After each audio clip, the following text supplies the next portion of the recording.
Selamat siang, Pak Susanto. Selamat siang, Pak Kosim. Ya, bagaimana kabarnya Pak Susanto hari ini?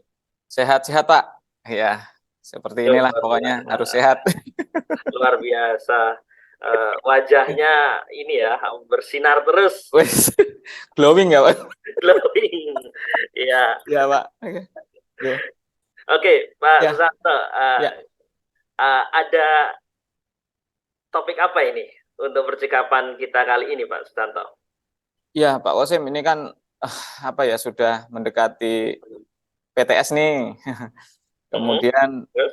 biasa kan kalau mau PTS juga udah banyak tagihan, ulangan gitu ya.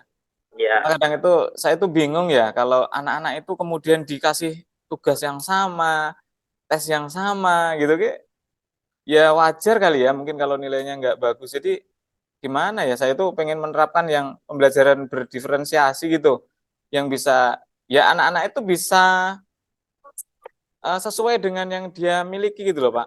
Tidak tidak kemudian guru yang memaksakan kamu ini itu loh Pak, yang saya pikirkan sedang itu Pak. Itu menjadi pemikiran saya sekarang. Ya, iya, iya. ya. Berdiferensiasi ya tadi ya Pak. Ya, Jadi yang Bapak inginkan, yang mhm. Bapak diferensiasi yang seperti apa, yang diinginkan seperti apa gitu Pak. Yang saya inginkan tuh ya anak-anak itu tidak dituntut sama, baik dalam tugas, dalam ulangan gitu. Karena bagi saya tidak fair ya atau tidak adil ya kalau kemudian anak yang kondisinya mungkin lebih gitu ya dibanding yang lain, kemudian masa tuntutan anak yang kemampuannya kurang juga dituntut sama dengan anak yang punya kemampuan yang lebih gitu sih Pak. Jadi berdiferensiasi di sini berarti memang harus menempatkan anak pada tempat yang tepat gitu. Gitu. Baik, Pak Susanto, Ya. apa yang mempengaruhi panjenengan, Hmm. apa yang mempengaruhi Pak Susanto Hmm. untuk melakukan hal tersebut?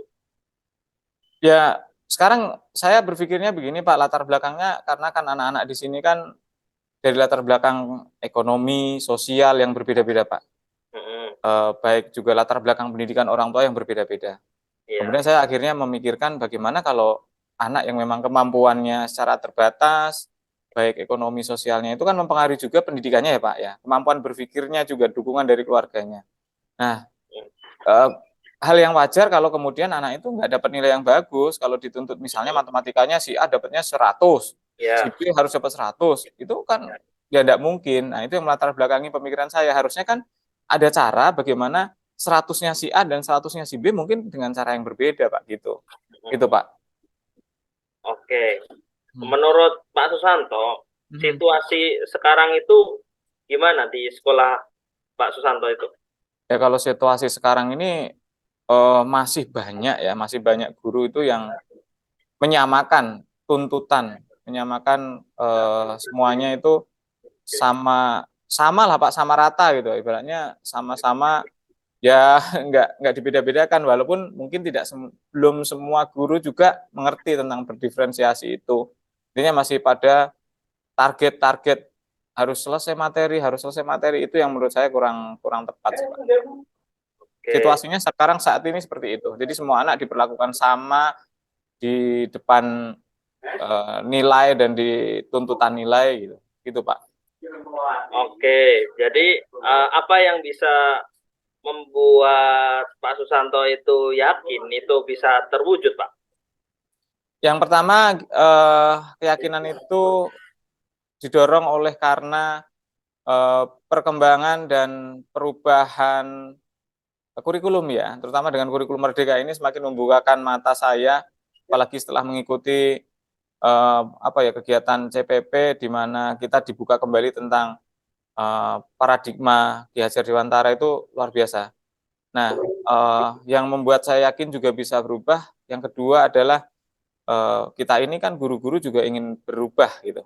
Nah, Mm-mm. dorongan untuk berubah dan juga dasar pengetahuan yang didapat itu, saya rasa itu akan membuat kita bisa membuat strategi yang menjadikan anak berdiferensiasi tadi, Pak, gitu.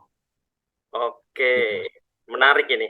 Tadi Ya, Pak Susanto bilang ada strategi ya. Nah, ya, kira-kira strategi apa yang harus disiapkan untuk itu, Pak? ya. Mungkin saya akan mencoba membedakan begini, diferensiasinya secara konten dan juga secara eh, mungkin strategi pembelajaran ya, model pembelajarannya, Pak. Kalau konten tentunya melihat ya tidak semua anak punya perangkat yang sama, misalnya ada yang punya laptop, ada yang punya PC, tapi ada juga yang hanya punya handphone, itu juga handphonenya mungkin punya orang tua dan tidak setiap. Nah, kalau pembedaan konten ya atau berdiferensiasi secara konten itu kami mencoba membuat modul-modul ataupun media pembelajaran itu yang mewadahi mereka lah. Jadi ada yang anak-anak udah keren apa ya peralatannya atau kebutuhan untuk sekolahnya udah oke, itu bisa menggunakan model-model yang kekinian gitu ya, entah itu menggunakan pembelajaran lewat media sosial, menggunakan internet, tapi ada juga anak-anak yang masih konvensional ya, sesuai dengan kemampuan mereka ya, mungkin menulis dan sebagainya, dan itu harus dihargai. Kemudian juga secara apa namanya metodenya, ya tidak semua ujian itu atau ulangan itu diujikan dengan pertanyaan dan jawaban ABC ABC gitu ya. Yang pernah saya ingin coba itu juga gimana jawabnya tidak harus seperti itu. Jadi anak-anak biarkan mempunyai ide-ide kreatif gitu ya, melibatkan anak nih Pak gitu. Jadi gimana jawabnya? Yang penting pertanyaan saya itu terjawab, terserah caramu jawab gimana, ya itu bagaimana caranya gitu Pak. Itu dua hal itu Pak yang menarik menurut saya ingin coba Pak gitu. Ya, luar biasa strategi yang sangat apa ya, mengikuti zaman ya. Jadi Iya. tidak melulu dengan kertas, tidak melulu dengan ballpoint. Ternyata kita menggunakan media, alat Hmm. komunikasi itu bisa menarik juga ya, Pak. Ya. Ya, Jadi betul. ada gagasan apa untuk melakukan ke situ, Pak Susanto? Ya, mungkin gagasannya adalah nanti kita memanfaatkan media-media yang udah ada di sekolah ya, terutama sarana prasarana yang mendukung. Itu mulai dari persiapan konten materi, guru-guru juga belajar pembuatan video pembelajaran, tutorial pembelajaran, kemudian juga memanfaatkan lingkungan yang ada, belajar tidak hanya di ruang kelas gitu kan.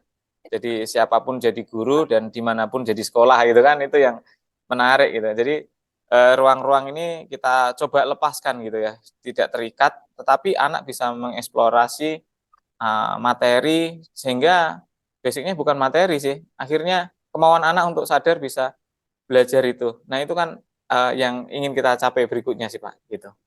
Oke, berarti tetap menuju ke tujuannya adalah siswa ya, tetap Ya, siswa.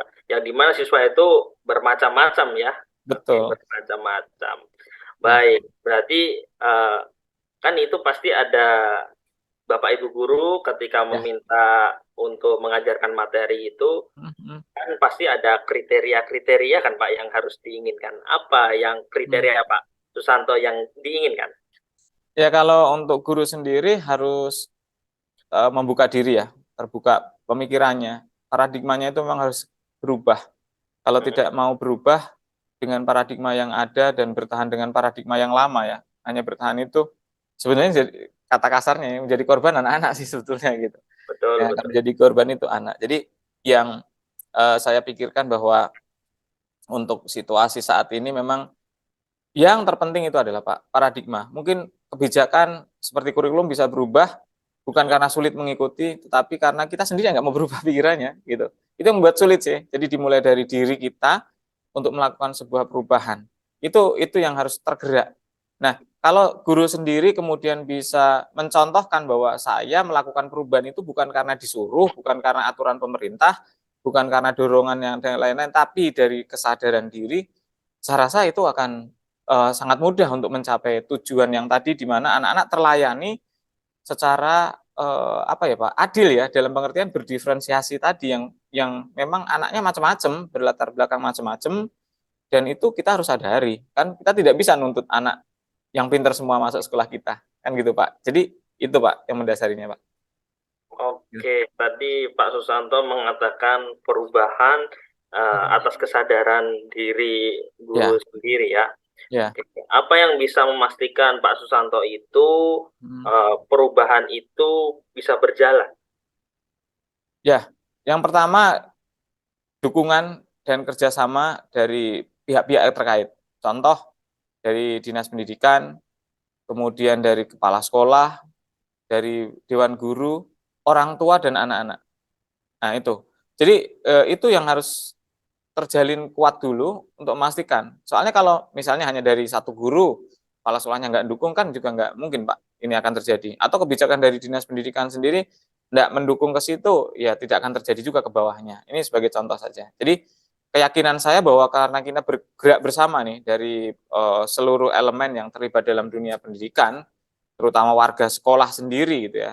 Ya warga sekolah itu semua yang ada di dalam lingkungan pendidikan, baik masyarakat, baik orang tua, baik Ya, anak dan gurunya itu semuanya mempunyai pemikiran yang ingin berubah menjadi lebih baik. Begitu, Pak. betul, betul. Ya, saya tadi mendengar eh, harus ada perubahan ya. Ya. Betul, betul. Kira-kira Hmm. selain itu siapa yang perlu dimintai dukungan, Pak? Ya, tentunya untuk mendukung itu semua itu butuh tenaga-tenaga ahli ya, Pak. Kalau tadi kan memang dukungan secara struktur gitu ya, Betul. wah dari situ. Tapi juga tenaga ahli dalam hal ini orang-orang yang kompeten nih mengembangkan terutama berkaitan dengan kurikulum merdeka karena kan diferensiasi ini muncul kan ketika kurikulum merdeka ini.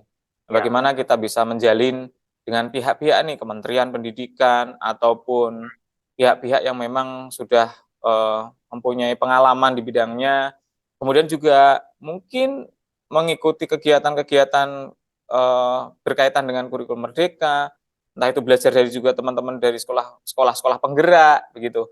Itu sumber daya yang harus menurut saya dikembangkan saat ini ya. Jadi kita nggak boleh menutup dari manapun itu dan tidak boleh merasa bahwa kita sudah paling bisa gitu. Paling tidak dengan tadi dukungan dari struktur, kemudian sumber daya dari luar, termasuk lingkungan sekolah luar, dari pihak-pihak terkait dari luar itu yang punya pengalaman di situ, itu menurut saya bisa akan menambah kekuatan sih Pak untuk melakukan sebuah perubahan gitu. oke, luar biasa sekali. Jadi eh, kita meminta dukungan dari Kementerian Pendidikan ya Bapak tadi Hmm, menjelaskan dan apa tim ahli. ya. Nah, nih kira-kira Pak Susanto Hmm. sudah melaksanakan yang PMM itu atau belum?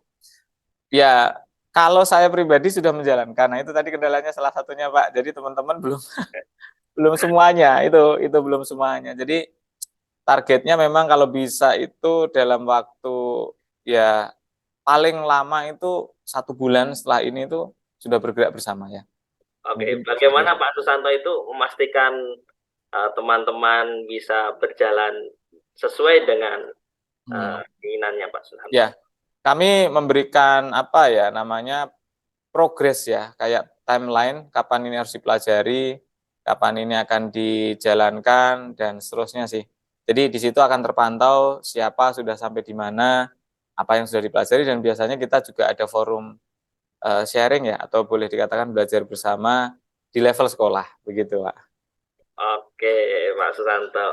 Terima kasih. Jadi eh, mungkin bisa kita simpulkan, bisa apa yang bisa disimpulkan dari diskusi ini, Pak Susanto? Ya, Monggo.